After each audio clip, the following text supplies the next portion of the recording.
Next one, in capacity to contract after minor, person of unsound mind. A person should be of sound mind at the time of entering into a contract. According to section 12, a person is said to be sound mind for the purpose of making a contract if at the time when he makes it he is capable of understanding it and of forming a rational judgment as to its effect upon his interest. Section 12 says that a person can said to be a sound mind when he can access and understand his action and realizes the consequences of obligation imposed on him at the time of entering into a contract.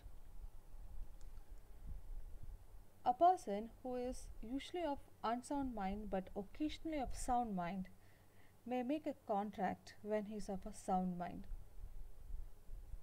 For example, a patient is lunatic asylum who is at intervals of sound mind may contract during those intervals.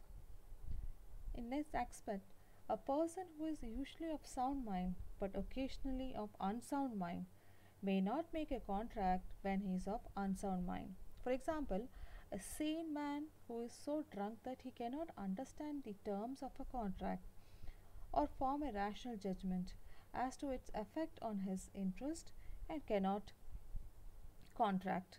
While such a condition exists, then it is not enforceable. Classification of person of unsound mind based on idiot, lunatic, drunken person or intoxicated person. A idiot person lost his mental power, he can't able to understand the content of the contract. A lunatic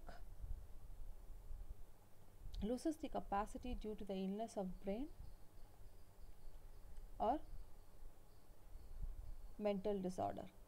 Next one, drunken person or intoxicated person suffers from a temporary incapacity to contract. He is incapable of forming a rational judgment. Next one, third category, person disqualified from contracting. A person should not be disqualified under any law to which he is subject as per the Act 1872. All persons who do not meet the criteria as per section 11 of the Act are incompetent to contract. So they are alien enemy, foreign ambassador, convicts, insolvents.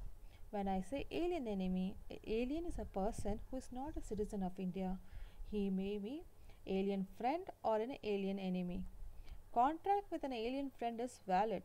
As far as alien enemy is concerned, he cannot enter into contract with an Indian during the period of war, and he also can't take any legal action in the Indian court without the permission of central government.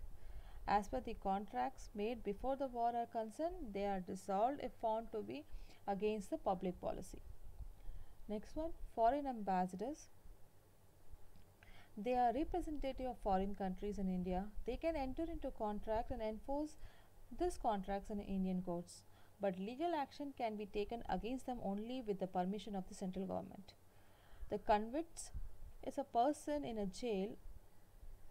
A person while undergoing a imprisonment cannot enter into a valid contract. Installment. An installment is a person whose debts are more than his assets.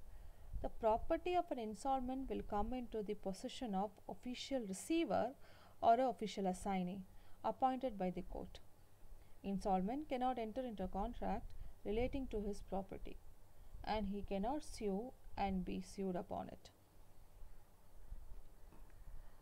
So class outcome is, today we discussed about capacity of parties. Under that we saw minor, person of unsound mind, other person disqualified from contracting. Thank you, students.